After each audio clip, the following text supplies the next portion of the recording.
Hello friends. तो आज का फर्स्ट पेपर का नेक्स्ट टॉपिक है 21 प्रौढ़ शिक्षा एडल्ट एजुकेशन।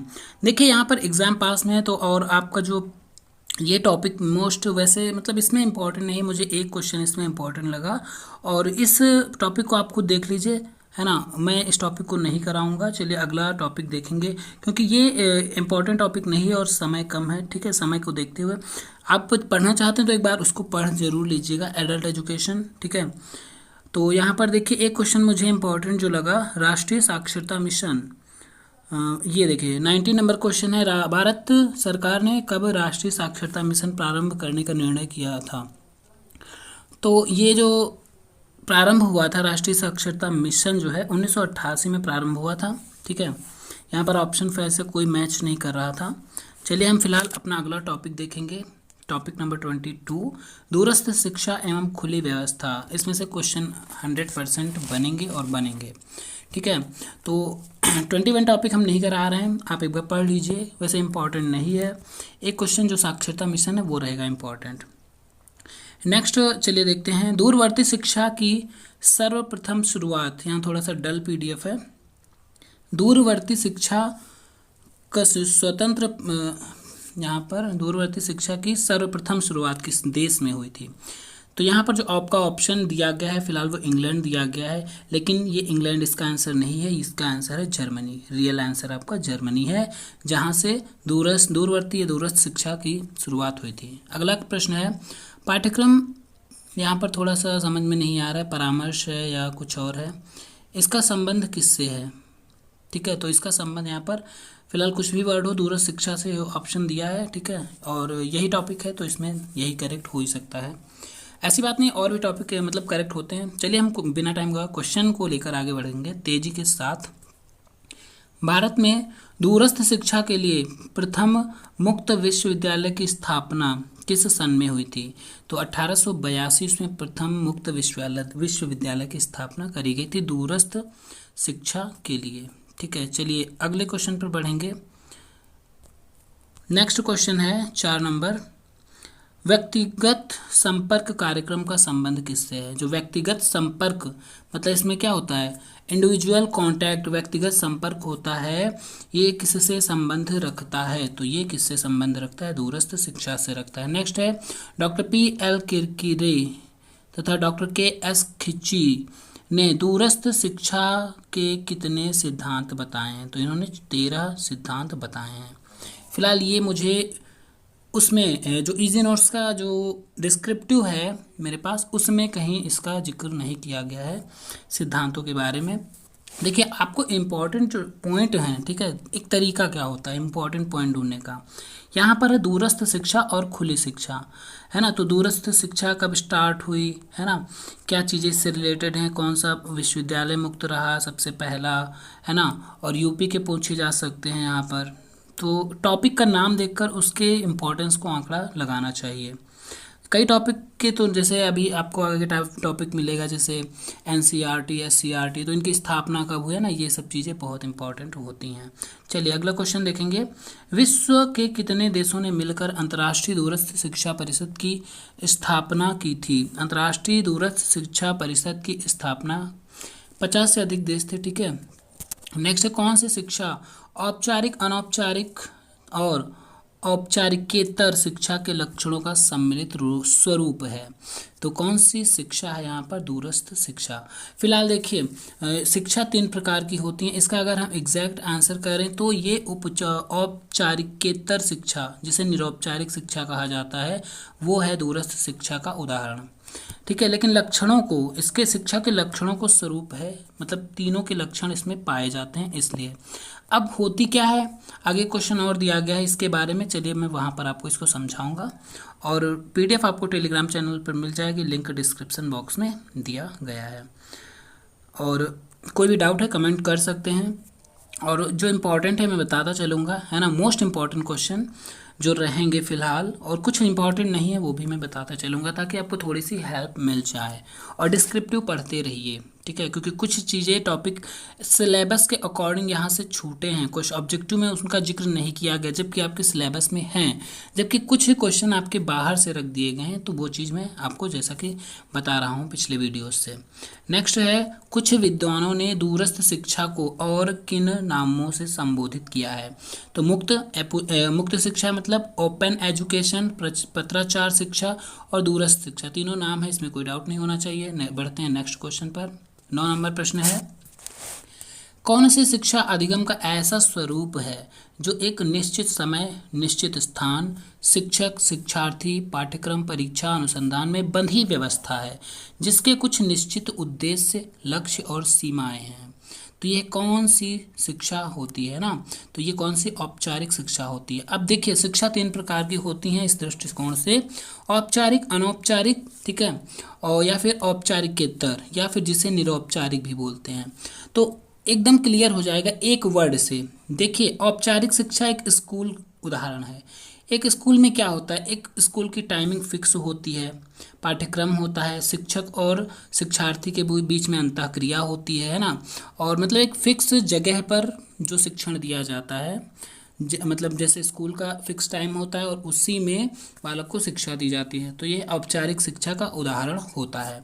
अब रही बात अनौपचारिक, इसका जस्ट अपोजिट, जिसका कोई टाइम फिक्स ना हो, जिसका कोई पाठ्यक्रम ना हो, और यह पता है जो विद्यालय के बाहर जो इंसान पूरी दुनिया से या समाज, घर, परिवार से सीखता है, वो इस शिक्षा के अंतर्गत आता है। जो समाज से, सीधे समाज याद रखिए, ये स्कूल से रहेगा, अनौपचारिक समाज से रहेगा, और ये जीवन पर्यंत चलने वाली शिक्षा होती है। अब जो दूरस्थ शिक्षा का यहाँ टॉपिक है वो औपचारिकेतर या फिर इसे निरौपचारिक भी कहते हैं, ठीक है। तो यहाँ पर जो निरौपचारिक तीसरा होता है वो दूरस्थ शिक्षा से संबंधित होता है। अब दूरस्थ शिक्षा में होता क्या है, इसमें देखिए पाठ्यक्रम सबका निश्चित होता है कि क्या पढ़ना है, लेकिन इसमें कोई टाइम की बाउंडेशन नहीं रहती कि किस टाइम आपको पढ़ना है, जगह की बाउंडेशन नहीं होती है ना। तो ये मिक्सचर होता है तीनों चीज़ों का, इसीलिए इसे निरौपचारिक भी कहते हैं जो दूरस्थ शिक्षा होती है, ठीक है। क्लियर हो गया होगा। चलिए बढ़ेंगे अगले प्रश्न पर। समझ में आ रहा है तो वीडियो लाइक कर दीजिए और शेयर भी कर दीजिए। कौन सी शिक्षा अधिगम की अचेतन प्रक्रिया है। तो औपचारिक है, इसमें भी आंसर ऑप्शन यही दिए गए हैं। अधिगम की अचेतन प्रक्रिया, एक चेतन प्रक्रिया होती है और एक अचेतन प्रक्रिया अधिगम की। तो कौन सी होती है, अनौपचारिक शिक्षा होती है जो समाज से सीखता है, ठीक है, अचेतन प्रक्रिया में होती है। कौन सी शिक्षा शिक्षण अधिगम की एक गैर औपचारिक प्रणाली है। तो गैर औपचारिक प्रणाली जो है वो दूरस्थ शिक्षा, जो अभी हमने निरौपचारिक शिक्षा के बारे में बताया था। नेक्स्ट है शिक्षण अधिगम की एक औपचारिकेतर प्रणाली। दूरस्थ शिक्षा में शिक्षा के कौन से घटक यथास्थान होते हैं। तो कौन होते हैं, शिक्षार्थी भी होता है, शिक्षक भी होता है, पाठ्यक्रम भी होता है। मतलब औपचारिकेतर प्रणाली दूरस्थ शिक्षा में कौन से घटक यथास्थान होते हैं, मतलब ये तीनों चीज़ें होती हैं भाई। औपचारिक या दूरस्थ शिक्षा में शिक्षार्थी भी होता है, शिक्षक भी होता है, पाठ्यक्रम भी होता है, लेकिन समय निश्चित नहीं होता है ना, कि आपको इतने समय के बीच इतने समय में ये पढ़नी चीज़ें हैं, कोई बाउंडेशन नहीं रहती है। पूरा 24 आवर्स किसी भी टाइम बच्चा टीचिंग कर सकता है, मतलब पढ़ सकता है, स्टडी कर सकता है। नेक्स्ट क्वेश्चन है, दूरस्थ शिक्षा वास्तव में किसका एक स्वरूप है। किसका, मुक्त शिक्षा का है, औपचारिक शिक्षा, प्रौढ़ शिक्षा या धार्मिक शिक्षा। तो किसका है, मुक्त शिक्षा का एक रूप होता है। नेक्स्ट है, कौन सी शिक्षा विविध शैक्षिक पृष्ठभूमि वाले, विविध मतलब विविध शैक्षिक पृष्ठभूमि वाले विविध भौगोलिक क्षेत्रों में बिखरे अधिगमकर्ताओं की एक बड़ी संख्या को उसकी रुचि, सुविधा और अनुकूल ज्ञान, कौशल, अभिवृत्ति प्रदान करने का तरीका है। मतलब यहाँ पर है जो अलग अलग पृष्ठभूमि के लोग होते हैं, है ना, उनका भौगोलिक क्षेत्र हो सकता है, वहाँ पर स्कूल की व्यवस्था ना हो, विद्यालयों की व्यवस्था विश्वविद्यालयों की ना हो, तो उसमें अधिगमकर्ता की एक बड़ी संख्या को जो क्या किया जाता है, रुचि और सुविधा के अनुकूल ज्ञान, कौशल, ये सब चीज़ें प्राप्त कराई जाती हैं, प्रदान कराई जाती हैं। तो उसमें उच्च कोटि की अधिगम सामग्री के निर्माण, उत्पादन और संप्रेषण में तकनीकी एवं संचार माध्यमों का समुचित रूप से व्यापक प्रयोग किया जाता है।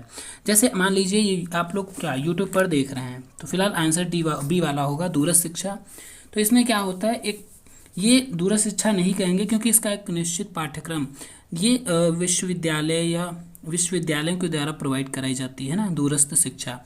तो वहाँ के टीचर पढ़ाते हैं, ऑनलाइन व्यवस्था करी जाती है ना, और एक निश्चित पाठ्यक्रम होता है, तो वो चीज़ होती है दूरस्थ शिक्षा। लेकिन उसमें संचार प्रक्रिया का, संचार माध्यमों का बहुत बहुत उपयोग होता है। ये ऑप्शन बी बनेगा। नेक्स्ट है, दूरस्थ शिक्षा में अधिगम की प्रक्रिया किसके द्वारा होती है? तो अधिगम की प्रक्रिया होती है संचार माध्यमों के द्वारा। तो ये क्वेश्चन बहुत इंपॉर्टेंट बनेंगे, ऐसे क्वेश्चन घुमा फिरा के पूछे जा सकते हैं।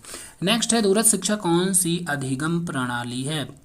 तो कौन सी कक्षा शिक्षण है, मौखिक शिक्षण है, जन शिक्षण है, इनमें से कोई नहीं। तो कौन सी अधिगम प्रणाली है? जन शिक्षण की अधिगम प्रणाली, मतलब लोगों को शिक्षित करने की प्रणाली है।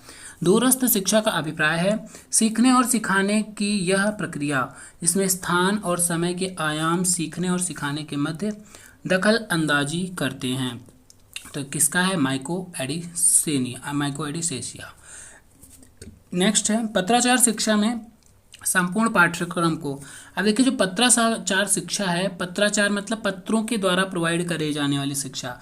जो दूरस्थ शिक्षा है, इससे पहले क्योंकि संचार माध्यमों का इतना विकास ना हो पाने के कारण पहले क्या होता था, पत्राचार शिक्षा जो है प्रोवाइड कराई जाती थी। मतलब जैसे कोई नोट्स होते हैं ना, मान लीजिए प्रेजेंट टाइम में कोई नोट्स लिख के किसी को दे दे, वैसे संस्थाओं के द्वारा नोट्स प्रोवाइड करे जाते थे, पत्र प्रोवाइड करे जाते थे, उससे वो लोग शिक्षा प्राप्त करते थे, इसलिए उसे पत्राचार शिक्षा कहा जाता था। तो पत्राचार शिक्षा में संपूर्ण पाठ्यचर्या की इकाइयों में विभक्त किया जाता था। जो संपूर्ण पाठ्यचर्या थी उसको इकाइयों में विभक्त किया जाता था, और प्रत्येक इकाई को क्या कहते हैं उसके अकॉर्डिंग, तो अध्ययन इकाई, पाठ इकाई, या मॉड्यूल्स, या उपरोक्त सभी। तो करेक्ट विकल्प यहाँ पर बनेगा उपरोक्त सभी। नेक्स्ट क्वेश्चन है, किस आयोग ने अपनी रिपोर्ट में लिखा है यहाँ उन लाखों लोगों को शिक्षा देने की पद्धति का विकास होना चाहिए जो शिक्षा के लिए अपने प्रयास पर आधारित हैं। हम सोचते हैं कि पत्राचार या गृह अध्ययन कोर्स इन परिस्थितियों का सही उत्तर है। मतलब जो लोग, कौन कौन से लोग? लाखों लोग ऐसे होते हैं जिनको शिक्षा देने की पद्धति का उनके विकास होना चाहिए, है ना, जो नहीं जा सकते लर्निंग के लिए, अधिगम के लिए, पढ़ाई करने के लिए कॉलेज या विश्वविद्यालय, उनके लिए ऐसी बात करी जाती है। तो ये किसने सोचा था? उन्होंने कहा था हम सोचते हैं कि पत्राचार या गृह अध्ययन मतलब घर पर रहकर अध्ययन इन परिस्थितियों का सही उत्तर है। तो शिक्षा आयोग, जिसे कोठारी आयोग के नाम से जाना जाता था। नेक्स्ट है, भविष्य में दूरस्थ शिक्षा ई लर्निंग का तथा ऑनलाइन लर्निंग होगी जिसके अंतर्गत इसका प्रयोग किया जाएगा। किसके मतलब इसके अंतर्गत क्या क्या प्रयोग किया जाएगा? कंप्यूटर मैनेज कम्युनिकेशन, ईमेल या कंप्यूटर कॉन्फ्रेंसिंग, लाइन डेटाबेस तथा फाइल ट्रांसफ़र। और ये सभी फिलहाल जो आजकल ये चीज़ें चल रही हैं सेम उसी का एग्जाम्पल है ना, ई लर्निंग जिसे कहते हैं, चल रही है आजकल कोविड-19 के दौर में। चलिए अगले क्वेश्चन पर बढ़ेंगे। नेक्स्ट क्वेश्चन है, आभासी शिक्षा हेतु प्रायः आवश्यकता होती है वर्चुअल एजुकेशन। ठीक है, वर्चुअल आपने सुना होगा, वर्चुअल वहाँ पर वो हो रहा है, कॉन्फ्रेंसिंग हो रही है ना, वर्चुअल कॉन्फ्रेंसिंग। तो ये सब क्या है, इसकी आवश्यकता होती है किस किस चीज़ की? पीसी की आवश्यकता, इंटरनेट की भी होती है, दोनों की होती है। करेक्ट विकल्प सी बनेगा। नेक्स्ट है, आवासीय विश्वविद्यालय में पढ़ने की स्वतंत्रता होती है, कितने घंटे होती है? तो ऐसे में 24 घंटे कभी भी पढ़ाई करी जा सकती है। नेक्स्ट है 23, वर्चुअल ग्लोबल विश्वविद्यालय कहाँ की ऐसी वास्तविक संस्था है जिसका कानूनी प्रारूप है फिर आभासी है? कानूनी प्रारूप है फिर आभासी, यहाँ पर शायद कुछ छूटा है। तो ये जो क्या है, ग्लोबल विश्वविद्यालय, तो ये संस्था है, कहाँ ऐसी संस्था है, कहाँ की बात करी जा रही है ना, तो जर्मनी में ऐसी संस्था है। इग्नू स्थापित हुआ था, इंदिरा गांधी वाला जो मुक्त विश्वविद्यालय था, है ना, नेशनल ओपन, IG मतलब इंदिरा गांधी, फिर है N, क्या होता है देखिए, लिख लीजिए IGNOU, Indira Gandhi national open university, मतलब इंदिरा गांधी राष्ट्रीय मुक्त विश्वविद्यालय, जिसे शॉर्ट में कहते हैं इग्नू। तो ये कब स्थापित हुआ था? तो 1985 में स्थापित हुआ था। चलिए बढ़ेंगे अगले प्रश्न पर। भारत में प्रथम मुक्त विश्वविद्यालय है, तो भारत में जो प्रथम मुक्त विश्वविद्यालय था कौन सा है? तेलंगाना मुक्त विश्वविद्यालय, जो तेलंगाना में था। ठीक है, जिसे शायद अम्बेडकर यूनिवर्सिटी भी कहते हैं। नेक्स्ट है उत्तर प्रदेश में मुक्त विश्वविद्यालय कौन सा है इसमें से? तो राजर्षि टंडन मुक्त विश्वविद्यालय है और ये कहाँ पर स्थित है? इलाहाबाद में है। ठीक है, कहाँ पर है? इलाहाबाद में। नेक्स्ट क्वेश्चन है उत्तर प्रदेश में पहला मुक्त विश्वविद्यालय बना था, तो कब बना था? 1998 ईस्वी में बना था। नेक्स्ट है वर्धमान महावीर मुक्त विश्वविद्यालय कहाँ पर है? तो ये है राजस्थान। नेक्स्ट है यशवंत राव सी मुक्त विश्वविद्यालय कहाँ पर है? तो ये है आपका, यहाँ पर देखिए, ये महाराष्ट्र के नागपुर जिले में है। ठीक है, फिलहाल यहाँ पर भोपाल और पहली बात तो महाराष्ट्र में है यशवंत राव सी मुक्त, ठीक है, मुक्त विश्वविद्यालय। देखिए यहाँ पर नेशनल जो पहला है, और जो ये पूछे यूपी का साथ पूछा जा सकता है, राजर्षि टंडन इंपॉर्टेंट है, और जो आपका इग्नू इंपॉर्टेंट है, इसकी स्थापना कब हुई थी, और पहला मुक्त विश्वविद्यालय, इन तीनों क्वेश्चन में से आपके क्वेश्चन बन सकते हैं। और फिलहाल ये उतना इंपॉर्टेंट ये दोनों नहीं हैं, फिलहाल एक बार पढ़ लीजिएगा। ये क्या है? NIOS है ना, तो NIOS है, इसका स्थापना कब हुआ था? तो इसकी स्थापना हुई थी नवंबर 1989 ईस्वी में, नवंबर 1989 ईस्वी में। और इसका जो अगर NIOS इसका फुल फॉर्म की बात करें तो national institute for open schooling इसका फुल फॉर्म था। ठीक है, देखिए लिखने के बाद थोड़ा सा कहने में इजी हो जाता है, इसलिए पहले मैंने लिख लिया। चलिए अगला क्वेश्चन है नेताजी सुभाष मुक्त विश्वविद्यालय है, तो नेताजी सुभाष मुक्त विश्वविद्यालय है कहाँ पर है? कोलकाता में है। ठीक है, भारत में प्रथम वास्तविक विश्वविद्यालय आया था, तो जो प्रथम वास्तविक विश्वविद्यालय जो आया था वो कब आया, मतलब ये क्या है? भारत में प्रथम वास्तविक विद्यालय आया था, तो आया था कि अगर हम बात करें यहाँ पर तो आंध्र प्रदेश में, जो अभी हमने ऊपर बताया भी था। नेक्स्ट है 33 नंबर, विश्वविद्यालय कितने प्रकार के होते हैं? तो विश्वविद्यालय जो होते हैं 4 प्रकार के होते हैं, है ना। एक केंद्रीय होता है, केंद्रीय विश्वविद्यालय कहेंगे, एक राजकीय विश्वविद्यालय कहेंगे, कुछ निजी विश्वविद्यालय होते हैं ना, तो ये विश्वविद्यालय है। नेक्स्ट है पत्राचार पाठ्यक्रम कार्यक्रम का प्रारंभ किया गया। पत्राचार पाठ्यक्रम हमने अभी बताया था क्या होता है, ये इसाक पिटमैन द्वारा शुरू किया गया। नेताजी सुभाष चंद्र मुक्त विश्वविद्यालय, तो क्वेश्चन रिपीट होने वाला है, कोलकाता, और ये इंपॉर्टेंट है। इंदिरा गांधी मुक्त विश्वविद्यालय की स्थापना, वेरी इंपॉर्टेंट क्वेश्चन रहेगा, और ये 100% बनेगा पेपर में आपके। ठीक है, तो बी वाला करेक्ट, 1985 यहाँ पर करेक्ट बनेगा आंसर।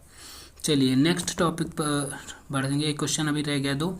राजर्षि टंडन खुला विश्वविद्यालय यूपी में स्थित है, लेकिन यहाँ पर जिले पूछे गए हैं तो इलाहाबाद में स्थित है, बता चुके हैं। इंदिरा गांधी मुक्त विश्वविद्यालय स्थापित है कहाँ पर है? दिल्ली में है। ठीक है, चलिए आपका टॉपिक फिनिश होता है दूरस्थ शिक्षा का।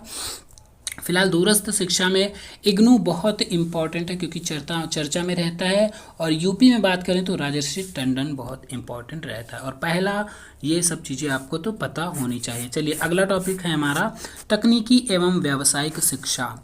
तो तकनीकी, देखिए इसमें मैंने देखा इस टॉपिक में जिस तरह से क्वेश्चन बनने चाहिए उतने क्वेश्चन यहाँ पर नहीं रखे गए हैं, खास तौर से टेक्निकल से। ठीक है, क्योंकि इसमें कई सारी चीज़ें आ जाती हैं, तो एक बार थोड़ा सा तकनीकी शिक्षा को देख लीजिएगा।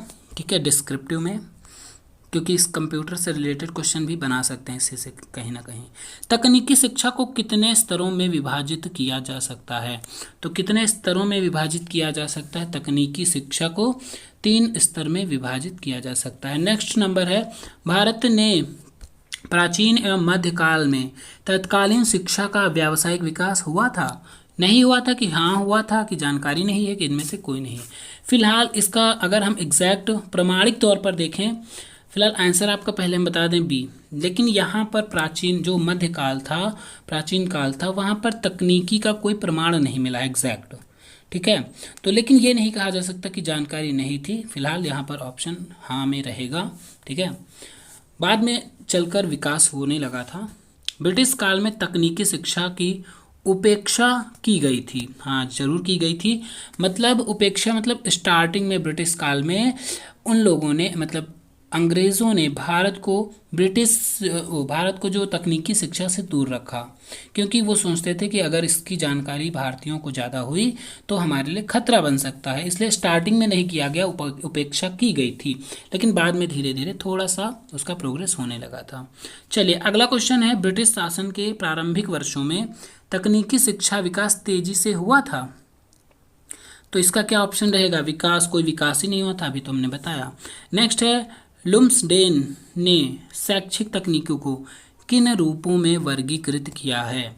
तो शैक्षिक तकनीकी, प्रथम या कठोर उपागम, द्वितीय कोमल उपागम, तृतीय क्या है? प्रणाली उपागम। या एक कठोर होता है, एक मृदु को भी कोमल कहते हैं, और प्रणाली उपागम, 3 उपागम है इसके। ये इंपॉर्टेंट क्वेश्चन रहेगा, लेकिन अनुसार नहीं, आपको जनरली याद रखना है। किस प्रविधि को अनुदेशन तकनीकी या फिर व्यावसायिक तकनीकी भी कहते हैं? तो यहाँ पर किसको? कोमल उपागम जो होते हैं उनको कहते हैं व्यावसायिक तकनीकी या अनुदेशक तकनीकी। नेक्स्ट है, शैक्षिक तकनीकी का कोमल उपागम इस मान्यता पर आधारित। अब देखिए, कठोर उपागम, कोमल उपागम, इनको एक बार जरूर पढ़ लीजिएगा अच्छे से, ठीक है। इनकी मान्यता पर आधारित अधिगम का मनोविज्ञान अनुभव के परिणाम स्वरूप व्यवहार के हर प्रकार के स्थायी परिवर्तन को अंतर्निहित करता है। तो यह कथन किसका? ये मेल्टन का कथन है, ठीक है। चलिए नेक्स्ट क्वेश्चन है 8 नंबर, किसने कोमल उपागम के संबंध में कहा है? क्या कहा है? शैक्षिक तकनीकी का मुख्य संबंध अभिक्रमित अधिगम के आधुनिक सिद्धांतों से रहा है, और इसमें कार्य विश्लेषण, लेखन, उद्देश्यों का संक्षिप्तीकरण, वांछित अधिगम कौशल का चुनाव, पुनर्बलन का मूल्यांकन निहित है। तो किसका है? डेविस का कथन है। शैक्षिक तकनीकी द्वितीय अथवा कोमल उपागम को किन वर्गों में विभक्त किया जा सकता है? तो किन वर्गों में विभक्त किया जा सकता है? अभिक्रमित अनुदेशन में कोमल उपागम को विभक्त किया जा सकता है। शिक्षण तकनीकी प्रविधि के प्रतिपादकों में शामिल हैं। जो शिक्षण तकनीकी की प्रविधियां हैं उनमें जो है कौन शामिल हैं? तो कौन शामिल है यहाँ पर? हर्बर्ट भी हैं, हंट भी हैं, और डेविस और ब्रूनर भी हैं। नेक्स्ट है, कलकत्ता मेडिकल कॉलेज की स्थापना कब हुई थी? तो 1835 में कलकत्ता मेडिकल कॉलेज की स्थापना हुई थी। बॉम्बे में मेडिकल कॉलेज की स्थापना कब हुई थी? तो बॉम्बे में मेडिकल कॉलेज की स्थापना, देखिए ये क्वेश्चन रॉन्ग दिया गया है आपका सीरीज में, ठीक है, इसमें नोट्स में रॉन्ग दिया गया है, जबकि इसका करेक्ट आंसर है 1845 ईस्वी। नेक्स्ट क्वेश्चन है, भारत में व्यावसायिक एवं प्राविधिक शिक्षा की रूपरेखा क्या है? तो जो व्यावसायिक और प्राविधिक शिक्षा, उसका रूप क्या है? पॉलिटेक्निक स्तर के विद्यालय, व्यावसायिक शिक्षण प्रशिक्षण केंद्र, डिप्लोमा स्तर के विद्यालय। करेक्ट विकल्प यहाँ पर डी वाला ऑप्शन बनेगा। चलिए अगला क्वेश्चन है हमारा, कलकत्ता में एक इंजीनियरिंग कॉलेज जो खोला गया था वो कब खोला गया था? तो 1856 करेक्ट विकल्प है। नेक्स्ट है, कलकत्ता, बॉम्बे, मद्रास और लाहौर में मेडिकल कॉलेज की स्थापना की अवधि क्या है? मतलब किस अवधि के बीच में इस चारों जगहों पर मेडिकल कॉलेज की स्थापना करी गई थी? यहाँ पर फिलहाल एक पार्टिकुलर नहीं पूछा गया है, ठीक है, तो एक पार्टिकुलर नहीं पूछा गया, चारों का पूछा गया है। तो यहाँ पर जो काल था 1882 से 1902 तक चारों जगह पर स्थापना हो चुकी थी। नेक्स्ट है, रुड़की, पूना, बम्बई और मद्रास में इंजीनियरिंग कॉलेज की स्थापना कब हुई? फिलहाल ये यहाँ पर पहला पूछा जा सकता है, हर शहर का नहीं पूछा जाएगा। फिलहाल ऑप्शन आपका जो बनेगा वो 1902 सही है। देहरादून फॉरेस्ट कॉलेज की स्थापना कब हुई थी? तो जो देहरादून कॉलेज फॉरेस्ट की स्थापना फिलहाल 1906 में हुई थी, इसको मैंने सर्च किया था 1906 में। यहाँ पर ऐसा कोई भी ऑप्शन नहीं, तो इसको जरा सा ध्यान से देख लीजिएगा आप लोग।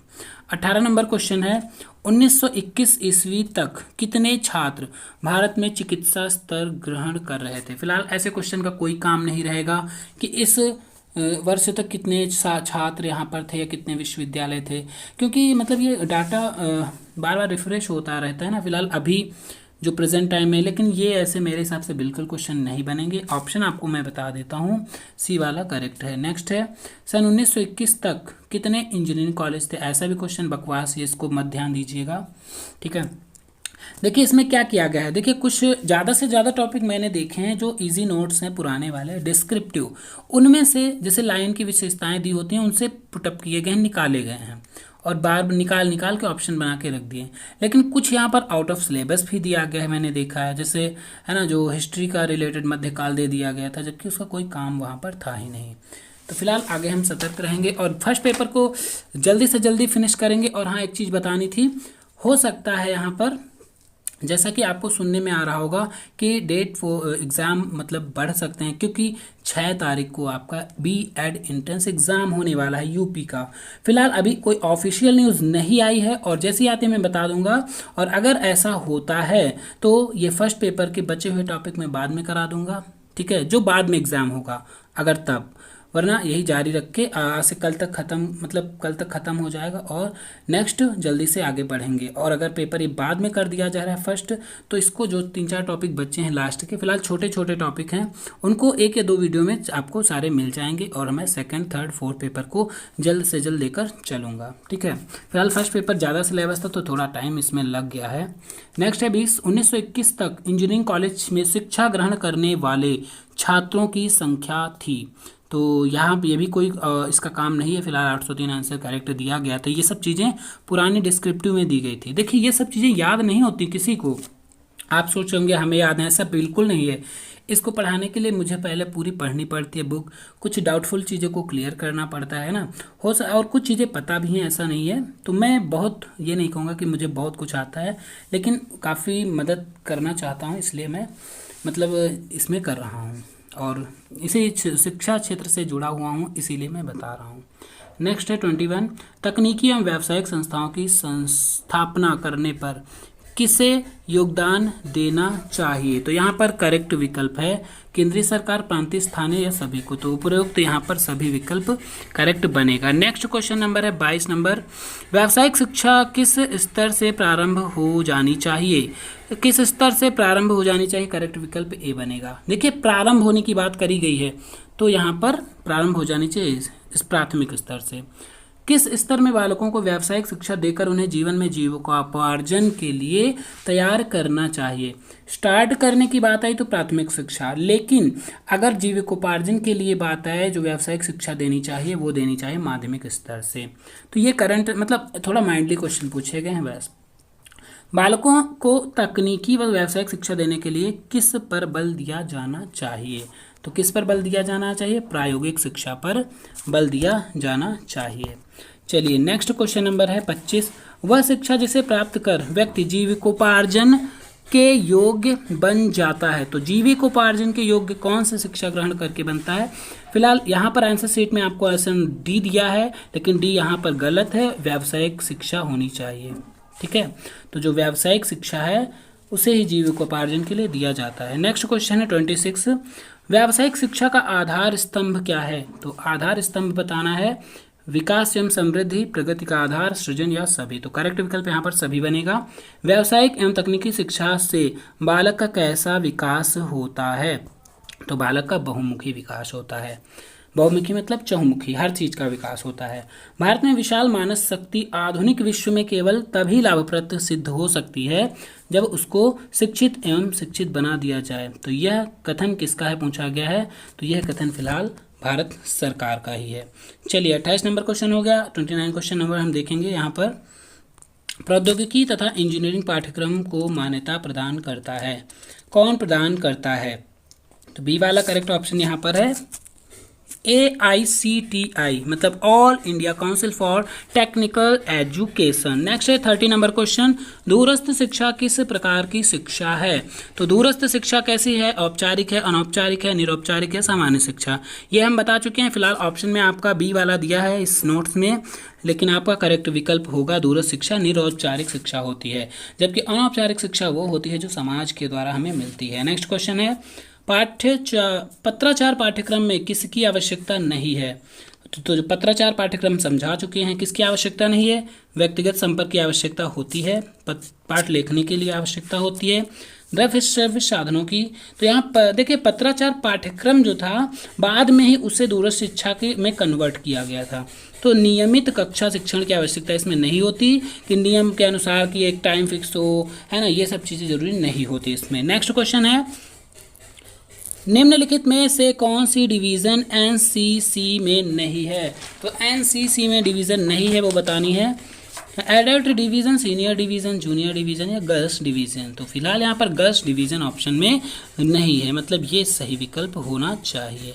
नेक्स्ट क्वेश्चन पर बढ़ेंगे। यहाँ पर प्रथम पंचवर्षीय योजना का समय पूछा गया। फिलहाल इजी क्वेश्चन है। यहाँ पर 1951 से 1956 तक चला था। देख लीजिए किस में है, 1951 से 56 तक। फिलहाल इसकी डेट एकदम एग्जैक्ट करेक्ट यहाँ पर नहीं दी गई है, लेकिन ईयर दिया गया है, हमें ऑप्शन मिल जाएगा।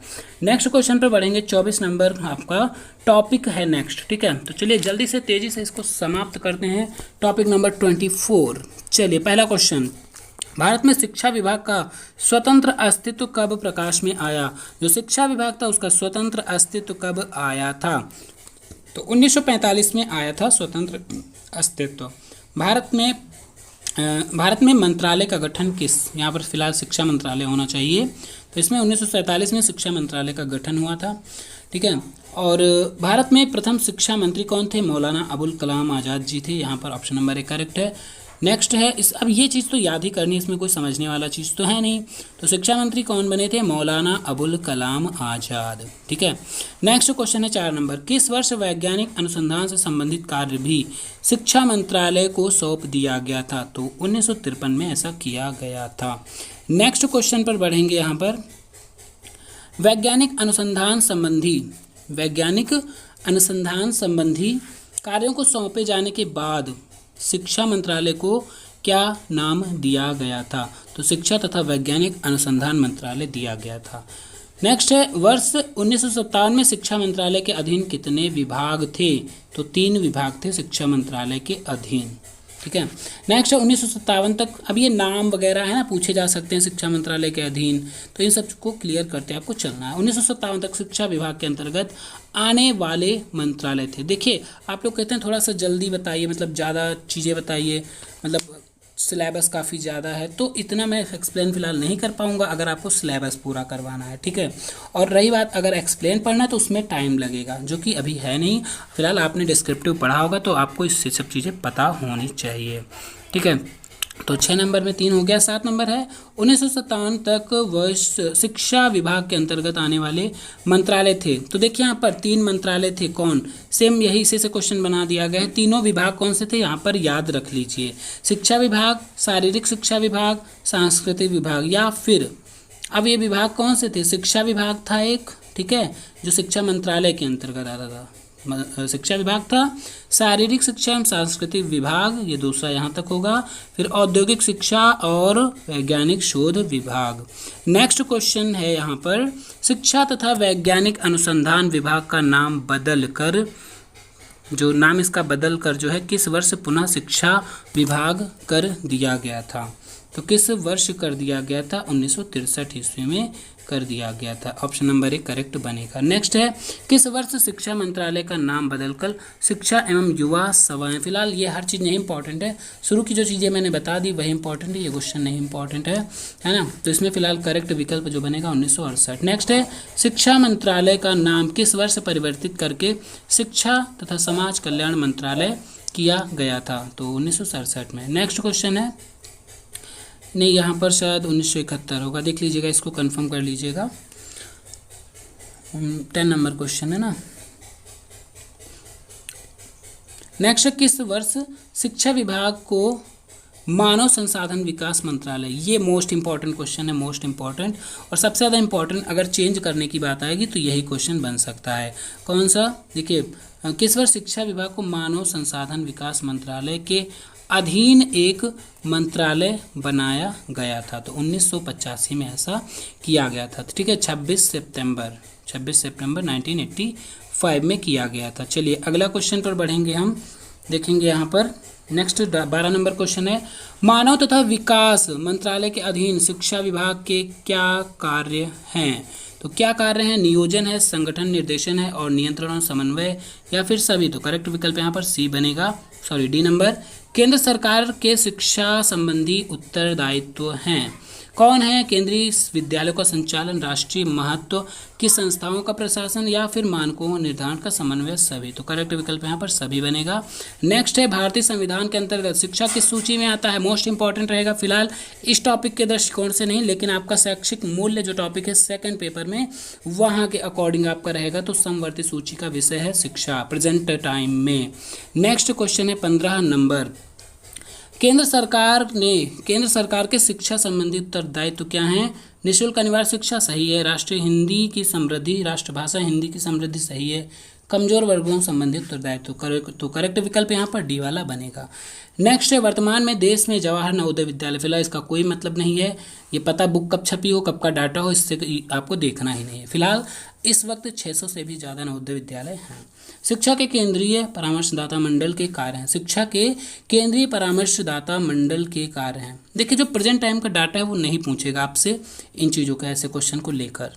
तो यहाँ पर सारे विकल्प सही है, ठीक है। शिक्षा संबंधी प्रश्नों पर केंद्र सरकार को सलाह देना है, शैक्षिक विकास संबंधी महत्वपूर्ण सूचना परामर्श एकत्रित करना, और सूचनाओं तथा आंकड़ों की जांच करने केंद्र राज्य सरकार के समक्ष प्रस्तुत करना।